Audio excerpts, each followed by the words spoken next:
नमस्कार, स्वागत है आपका। मैं हूं आपके साथ सुमित गुप्ता। आप देख रहे हैं मारू राजस्थान बुलेटिन की शुरुआत में 10 बजे की 10 बड़ी खबरों पर नजर डाल लेते हैं। सबसे पहले होगी शहर में रोजगार गारंटी की। मुख्यमंत्री अशोक गहलोत इस योजना की शुरुआत आज करने जा रहे हैं। फिर बात आरसीए की करेंगे, जहां चुनावी बिगुल बज चुका है। बात गायों की कब्रगाह जो सड़क पर बना दी गई है, ये तस्वीरें आपको दिखाएंगे। प्रशासन कितना संवेदनशील है ये भी आपको बताएंगे। और फिर बात उस महारानी की जो आज सबको अलविदा कहकर चली गई। बात एक हादसे की भी होगी जो नागौर में हुआ है।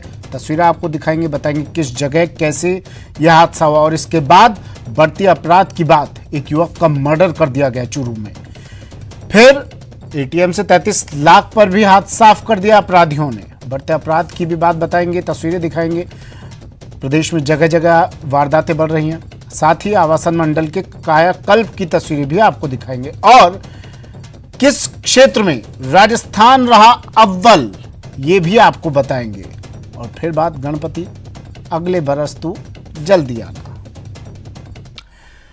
इन तमाम खबरों पर नजर डालेंगे, लेकिन सबसे पहले बड़ी खबर जयपुर से। जयपुर में कैफे और हुक्का बार पर पुलिस का एक बार फिर छापा। पुलिस की रेड कैफे और हुक्का बार पर, देर रात तक चलने वाले कैफे और हुक्का बार पर छापा। शहर में चल रहे इन कैफे और हुक्का बार पर पुलिस ने कार्रवाई की। कमिश्नरेट की स्पेशल क्राइम ब्रांच की पुलिस टीम का ये एक्शन। जयपुर के कई इलाकों में कैफे की आड़ में हुक्का बार चल रहे हैं। काफी संख्या में हुक्के फ्लेवर यहां से जब्त किए गए। हुक्का बार संचालकों और हुक्का पी रहे लोगों को भी पुलिस ने पकड़ा। बड़ी खबर राजधानी जयपुर से। बड़ा सवाल ये भी कि स्थानीय थाने की पुलिस आखिर कर क्या रही है। पुलिस की नाक के नीचे इस तरह की गतिविधियां लगातार जारी है, लेकिन पुलिस इन पर नकेल कसने में, इन पर रोक लगाने में क्यों नहीं कामयाब हो पा रही। बार बार लगातार कार्रवाइयां की जाती है और इस तरह के कैफे और हुक्का बार संचालित किए हुए मिलते हैं। क्यों कमिश्नरेट की क्राइम ब्रांच की स्पेशल टीम को दबिश देनी पड़ी। विष्णु मेरे सहयोगी हमारे साथ जयपुर से फोन लाइन पर जुड़ गए हैं। विष्णु, किस तरह ये कार्रवाई की, और ये कार्रवाई तो विष्णु लगातार बार बार की जाती रही है, फिर भी इन पर रोक नहीं लग पा रही। देखिए, जयपुर शहर में अब चूंकि एक बड़ी शहर है, तो यहाँ पर हुक्का बार का एक नया प्रचलन शुरू हुआ है, जहाँ पर कैफे की आड़ में, रेस्टोरेंट की आड़ के अंदर हुक्का बार जो है सुलगाया जाना है। जब शहर के कई नौजवान जो होते हैं वो यहाँ पहुंचते हैं और देर रात तक यहाँ पर डांस बार, हुक्का बार चलता रहता है। ऐसे में जयपुर कमिश्नरेट की स्पेशल क्राइम ब्रांच की टीम ने कल देर रात में छापामारी का दौर शुरू किया, चूंकि लगातार शिकायतें मिल रही थी कि देर रात तक कई इलाकों में हुक्का बार चलते हैं। ऐसे में कमिश्नरेट की क्राइम ब्रांच ने टीम मारा, करीब 50 से 60 जगहों पर ये हुक्का बार के खिलाफ छापामारी कार्रवाई की गई, जिसमें कई लोगों को भी पकड़ा गया है। सबसे बड़ा सवाल ये उठता है कि जो लोकल थाने की जो पुलिस होती है, रातों गश्त भी करने की बात सामने आती है, तो ऐसे में इनको पुलिस को मालूम क्यों चल नहीं पाता है कि उनके इलाके में हुक्का बार चल रहे हैं, कैसे के आड़ में मालूम चल रहा होगा विष्णु, और देखकर भी अनदेखा किया जा रहा होगा। जी बिल्कुल, देख के अनदेखा ही किया जा रहा होगा। शायद इसीलिए कमिश्नरेट क्राइम ब्रांच की टीम को ये बार बार जाकर कार्रवाई करनी पड़ती है। हालांकि जयपुर में कई थाने ऐसे भी हैं जो अपने इलाकों में इस तरह की कार्रवाई को अंजाम देते हैं, लेकिन कमिश्नरेट क्राइम ब्रांच को हर जगह जाकर के ये कार्रवाई करनी पड़ती है। ऐसे में सवाल उठता है लोकल थाने के ऊपर, जिनकी क्या उनको पता नहीं होता है, या फिर पता होने के बावजूद जानबूझ करके उनकी मिलीभगत के साथ में हुक्का बार को चलाया जाता है। तो ऐसे में additional police commissioner Jaipal Lamba की अगुवाई में additional DCP Suresh Chaudhary, ACP Chiranjeev Lal Meena की टीम ने कल देर रात में कार्रवाई की और काफी संख्या में जो है लोगों को पकड़ा। इसके अलावा हुक्का बार और फ्लेवर जो है ये बरामद किए। अब कुछ देर बाद ये खुलासा होगा कि कितनी इस कार्रवाई को अंजाम किस तरह से दिया गया, ये कुछ देर बाद एडिशनल डीसीपी बताएंगे। तो फिलहाल की बड़ी खबर यही कि जयपुर में देर रात को ये कार्रवाई की गई है। कितने हुक्का बार पर ये दबिश दी गई, ये छापे मारे गए, और कितने बताया जा रहा है कुछ युवकों को भी यहाँ से हिरासत में लिया गया है। जयपुर शहर में 50 से 60 जगहों पर ये कार्रवाई की गई थी, जिनमें जवाहर साइकिल इलाका, ज्योतिनगर, श्याम नगर, वैशाली नगर, विधायकपुरी, अशोक नगर, कई जो बड़े इलाके हैं, गांधीनगर, कई जगह इलाके हैं। इन जगहों पर ये चित्रकूट इलाका हो गया, यहाँ पर ये हुक्का बार मिलने की सूचनाएं चल रही थी। तो पहले इनको पिन पॉइंट किया गया, चिन्हित किया गया, नाम चिन्हित किए गए। उसके बाद ये जो तमाम जगह के नाम आप ले रहे हैं विष्णु, ये तमाम इलाके तो पॉश इलाकों की गिनती में आते हैं। जी बिल्कुल, पॉश इलाकों में ही रेस्टोरेंट और कैफे की आड़ में हुक्का बार चल रहे हैं, इसलिए पहले इनको नामजद किया गया, पहले चिन्हित किया गया कौन कौन से ऐसे कैफे हैं, रेस्टोरेंट है जहां पर देर रात तक ये खुले रहते हैं, जहां पर डांस बार चलता है, हुक्का बार चलता है। तो ऐसे में इन सबको चिन्हित करने के बाद, इलाके चिन्हित किए गए, नाम चिन्हित किए गए, इनको चिन्हित करने के बाद में देर रात को ये कार्रवाई की और करीब 2 से 3 घंटे की कार्रवाई चली, जिसमें कुछ वीडियो भी हमारे सामने है और अब कुछ देर बाद ये खुलासा होगा कि इस पूरी कार्रवाई में क्या कुछ रहा। जी ठीक है, शुक्रिया विष्णु। तमाम जानकारी के लिए जयपुर से सहयोगी विष्णु शर्मा फोन लाइन पर जुड़े। कैफे की आड़ में हुक्का बार चलाया जा रहा था राजधानी जयपुर में और एक नहीं कई जगहों पर इस तरह की गतिविधियों की जब पुलिस को सूचना मिली तो जयपुर कमिश्नरेट की स्पेशल टीम ने यह कार्रवाई की। स्थानीय पुलिस थाने ने नहीं की ये कार्रवाई, कमिश्नरेट की क्राइम ब्रांच टीम ने यह कार्रवाई की और कई लोगों को हिरासत में भी लिया गया है। यहाँ पर हुक्का बार पर छापा, बड़ी खबर।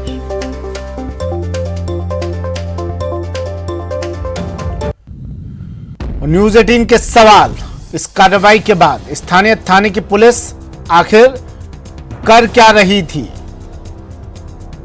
क्राइम ब्रांच की टीम को क्यों दबिश देनी पड़ रही है, क्यों कार्रवाई करनी पड़ रही है? स्थानीय थाने की पुलिस कहां कुर्सी तोड़ती रहती है, क्यों नहीं काम करती है? क्या पुलिस की शह पर ही, सवाल ये भी सबसे बड़ा सवाल ये है कि क्या स्थानीय थाने की पुलिस की शह पर ही इस तरह के हुक्का बार संचालित है? अब इसकी भी जांच होगी। खबर झुंझुनू से। झुंझुनू के गूड़ा गौड़जी थाना इलाके की पंजी का बास में एक युवक को पेड़ से बांधकर पीटने का वीडियो वायरल हो रहा है। वायरल वीडियो 4 दिन पुराना बताया जा रहा है। पीड़ित प्रताप सिंह को पेड़ से बांधकर मारपीट की जानकारी मिलने के बाद उनकी पत्नी ने पुलिस को इसकी सूचना दी। मौके पर पुलिस के साथ पहुंचकर अपने पति को मुक्त भी करवाया। इस संबंध में पीड़ित पक्ष की ओर से गूड़ा गौड़जी थाने में पेड़ से बांधकर मारपीट करने की रिपोर्ट दी गई। पुलिस ने अभी तक इस संबंध में मामला दर्ज नहीं किया है।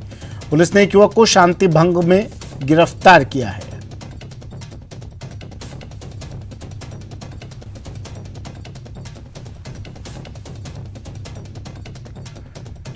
तो तस्वीरें आपको दिखा रहे हैं। सबसे पहले तस्वीरें न्यूज 18 राजस्थान पर झुंझुनू से तस्वीरें हैं। सोशल मीडिया पर ये वीडियो वायरल हो रहा है। झुंझुनू की तस्वीरें देखिए, किस तरह इस व्यक्ति को पेड़ से बांधा हुआ है, इसके साथ मारपीट की गई। पुलिस ने मामला तक दर्ज करने की जहमत अब तक नहीं उठाई है। सिर्फ एक युवक पर अब नामजद रिपोर्ट, एक युवक के खिलाफ बताया जा रहा है कि एक युवक को शांति भंग के आरोप में गिरफ्तार किया है। कई लोगों ने इसके साथ मारपीट की।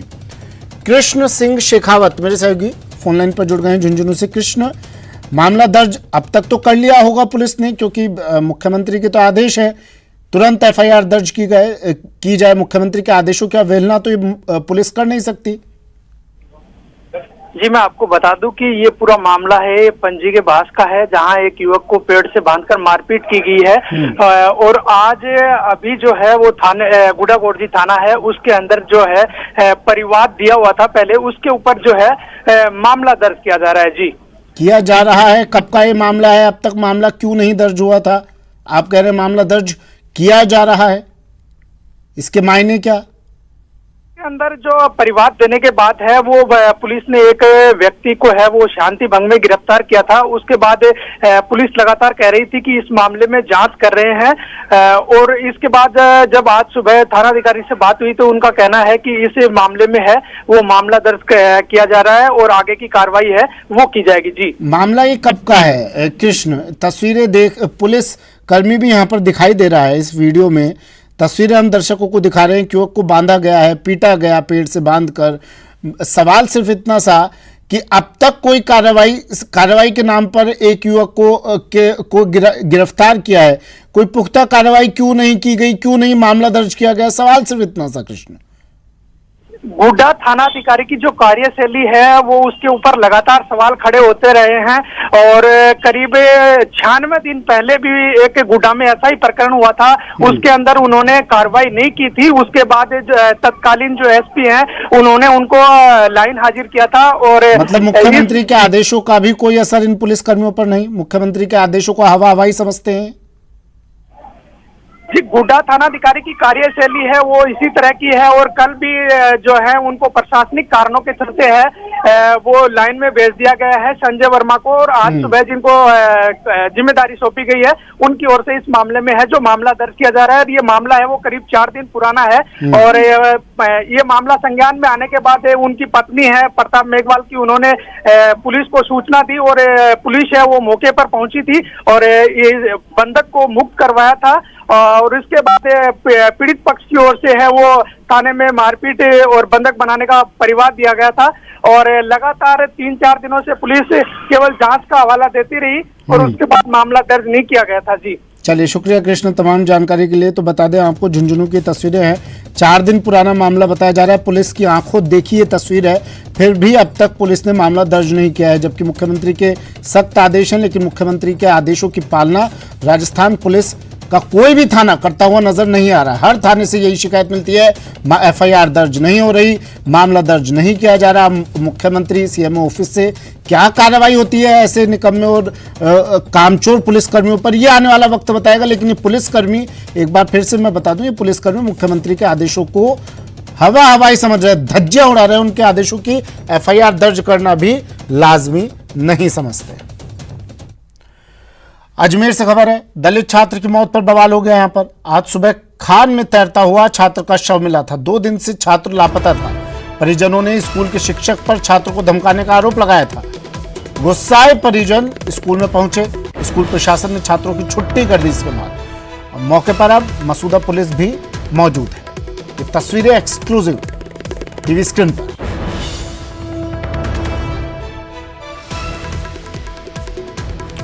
अजमेर से बड़ी खबर, दलित छात्र की मौत पर बवाल। सुबह इस छात्र का शव मिला, 2 दिन से लापता था। आज सुबह इसका शव मिला। इसके बाद परिजन स्कूल पहुंचे और शिक्षक पर छात्र को धमकाने का आरोप लगाया। गुस्साए परिजन अब स्कूल पहुंच गए। इसके बाद स्कूल प्रशासन ने बच्चों की, छात्रों की छुट्टी कर दी है। तस्वीरें देखिए, एक्सक्लूसिव तस्वीरें। मसूदा पुलिस भी मौके पर पहुंच चुकी है। अभिजीत दवे मेरे सहयोगी अजमेर से फोन लाइन पर जुड़ गए। मामला क्या अभिजीत है पूरा?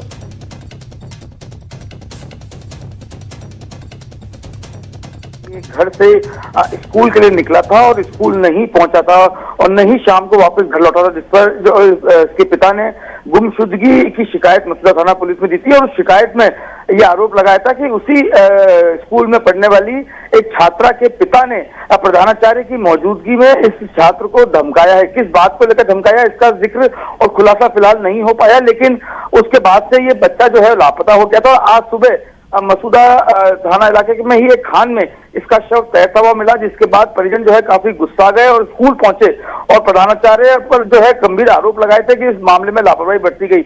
मामला बढ़ता देखकर प्रधानाचार्य ने स्कूल में छुट्टी कर दी। बच्चे तमाम स्कूल से बाहर निकल गए। हंगामा बढ़ता देखकर मसूदा थाना पुलिस भी वहां पहुंची है और फिलहाल मामले की जांच की जा रही है और जो मृतक छात्र है आर्यन, उसके शव को पोस्टमार्टम के लिए अस्पताल में रखवाया गया है और परिजनों से मिली शिकायत के आधार पर जांच की जा रही है। अभी तक ये साफ नहीं हो पाया है कि किस बात को लेकर धमकाया गया था, लेकिन जो गुमशुदगी की शिकायत मृतक छात्र के पिता ने 2 दिन पहले मसूदा थाने में दी थी, उसमें ये कहा गया था कि उसी की स्कूल में पढ़ने वाली एक छात्रा के पिता ने इस आर्यन को, जो मृतक छात्र है, उसको धमकाया था और प्रधानाचार्य की मौजूदगी में ही धमकाया था, जिससे वो काफी अवसाद में आ गया था। और उसके बाद से 7 सितंबर को जब वो सुबह घर से निकला स्कूल के लिए, तो वो स्कूल नहीं पहुंचा और नहीं वापस घर लौटा और आज सुबह खान में उसका शव तैरता हुआ मिला, जिसके बाद परिजन जो है वो काफी आक्रोशित हो गए। फिलहाल मसूदा थाना पुलिस मौके पर पहुंची है और समझाइश के साथ साथ जो कानूनी कार्रवाई है उसको आगे बढ़ाया जा रहा है। ठीक है, शुक्रिया अभिजीत तमाम जानकारी के लिए।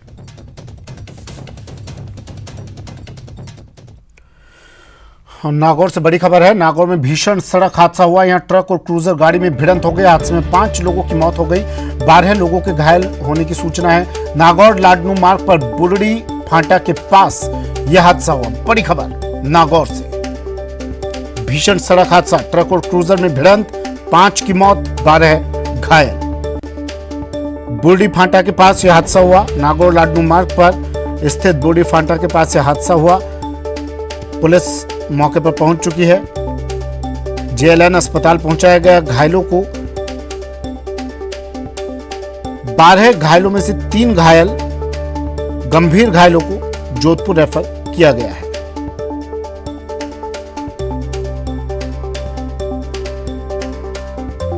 ये पूरी फाटक के पास में एक हादसा हुआ है जिसमें एक एक्सप्रेस व्हीकल जिसमें सवारियां बैठी थी उसमें कुल 17 लोगों के डेथ प्लस इंजर्ड लोग हैं। उसमें से अभी तक 5 लोगों की डेथ की सूचना मिल रही है और इनको यहाँ पे JLN हॉस्पिटल नागौर मुख्यालय पे मोर्चरी में किया गया है और डॉक्टर्स देख रहे हैं जो भी इंजर्ड हुए हैं। उनके साथ साथ 3 लोगों को जोधपुर रेफर किया गया है और कुल 17 जिसमें सवार थे, 5 का वही मौके पर ही मौत हो गई थी और रेस्ट ऑफ जो सवारी थी जो इनको या अपने रेफर में से यहाँ लाई गई उसमें से 3 को आगे जोधपुर रेफर किया गया और बाकी शेष समय जो लोग महेंद्र विश्नोई मेरे सहयोगी नागौर से फोनलाइन पर जुड़ गए। महेंद्र, किस तरह यह हादसा हुआ, घायलों की क्या स्थिति, क्या जानकारी? देखिए, ये दुर्घटना देर रात्रि में हुई और क्रूजर गाड़ी और ट्रक के बीच ये हादसा हुआ। देर रात्रि के दौरान हुए हादसे के बाद जो घायल है 1 दर्जन लोग हैं, उन्हें नागौर के जिला अस्पताल लाया गया और यहाँ से 3 घायलों को जोधपुर रेफर कर दिया। बाकी जो घायल है उनका इलाज चल रहा है। 5 लोगों की इस दुर्घटना में मौत हुई है। इन सभी 5 मृतकों के शव जिला अस्पताल की मोर्चरी में रखवाए और देर रात्रि में पुलिस अधिकारी और प्रशासनिक अधिकारी मौके पर पहुंचे। जिला कलेक्टर पीयूष समारिया और SP राममूर्ति जोशी अस्पताल आए और उन्होंने घायलों के इलाज को लेकर समुचित दिशा निर्देश दिए थे।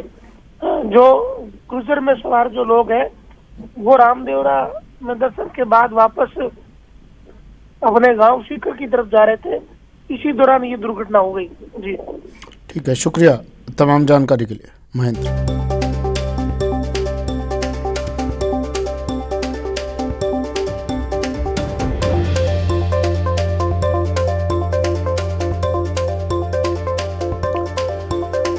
बड़ी खबर है, नागौर से एक्सक्लूसिव तस्वीरें भी आपको दिखा रहे हैं। ट्रक और क्रूजर गाड़ी में भिड़ंत हुई, हादसे में 5 लोगों की मौत हो गई, कई लोग घायल हुए हैं। करीब 12 लोगों के घायल होने की सूचना है, जिन्हें अस्पताल में भर्ती करवा दिया गया है। पुलिस मौके पर पहुंच चुकी है। नागौर लाडनू मार्ग पर बोडी फाटा के पास ये हादसा हुआ, भीषण सड़क हादसा, 5 की मौत, 12 घायल।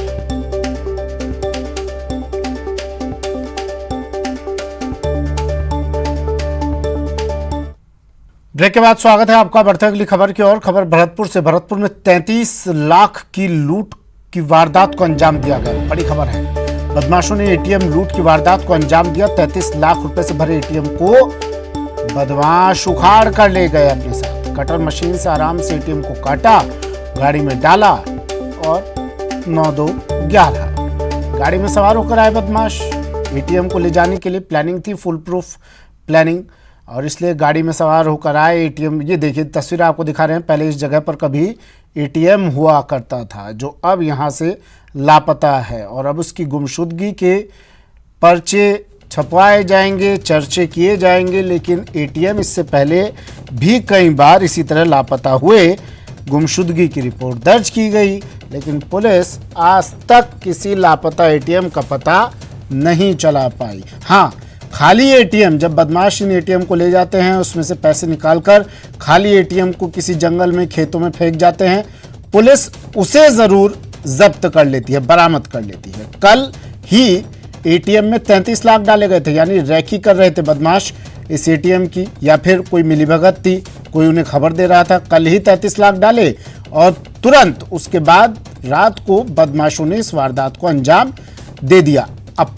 पुलिस हर बार की तरह नाकाबंदी करवा रही है। दीपक मेरे सहयोगी भरतपुर से फोनलाइन पर जुड़ गए हैं। दीपक, नाकाबंदी हो गई? देखिए, बिल्कुल नाकाबंदी तो हो ही गई है सुमित, लेकिन नाकाबंदी होने से काम क्या चल रहा है। जो बदमाशों को अंजाम देना था वारदात को, वो तो बदमाश अंजाम देकर के फरार हो गए।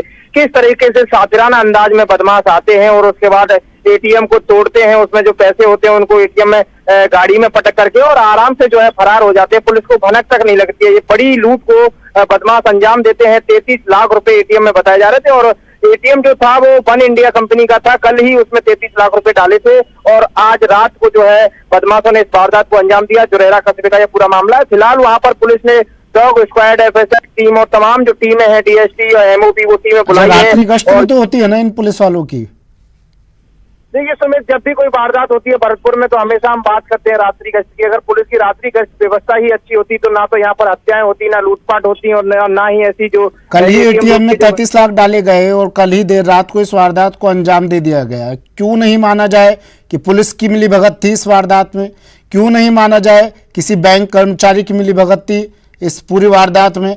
जिस वक्त पर पुलिस को गश्त पे होना चाहिए होता है, उस वक्त पर पुलिस चादर ताने सोती रहती है और अब डॉग स्क्वाड और फलाना स्क्वाड बुलाकर क्या दिखाना चाह रही है?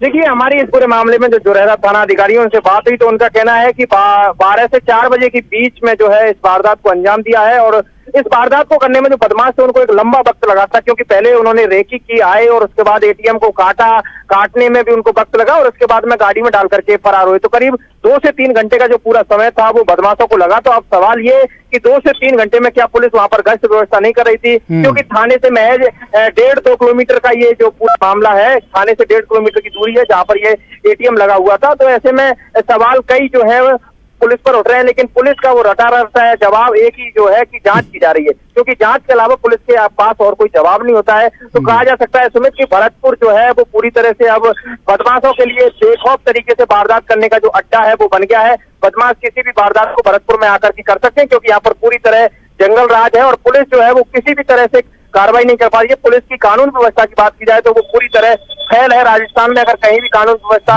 सबसे ज्यादा फैल है तो वो भरतपुर में है। जी ठीक है, शुक्रिया दीपक तमाम जानकारी के लिए। तो ये तस्वीरें भी दिखा रहे हैं हम आपको, एक्सक्लूसिव तस्वीरें। एटीएम हुआ करता था, लेकिन देर रात को बदमाश आए, एटीएम को बड़े आराम से काटा 2-3 घंटे तक।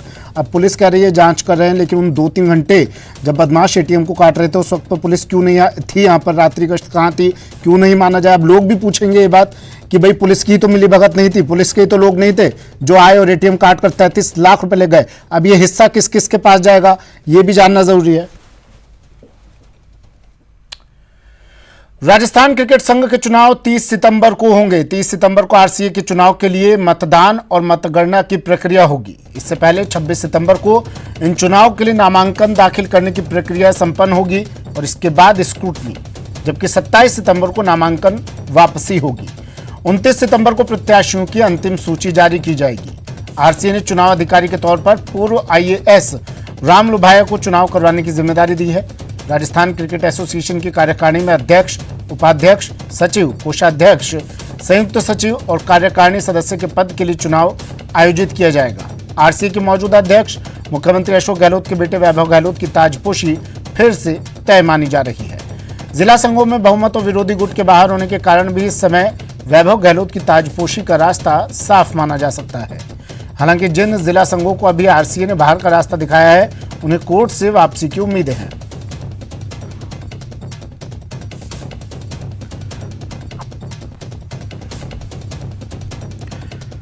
तो आरसीए चुनाव की तारीखों का ऐलान, 26 सितंबर को नामांकन दाखिल किए जाएंगे,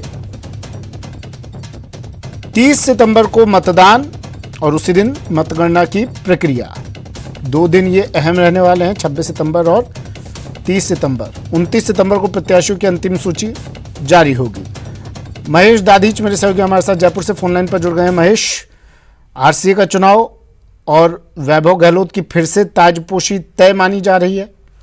बिल्कुल सुमित, बताना चाहूंगा, जानकारी देना चाहूंगा कि जिस तरह से आरसीए में जो है चुनावी बिगुल जो है वो बच चुका है और 30 तारीख को जिस तरीके से जो है यहाँ पर मतदान और मतगणना का कार्यक्रम नियत किया गया है और पूर्व अधिकारी राम लुभाया को चुनाव कराने की जिम्मेदारी सौंपी गई है।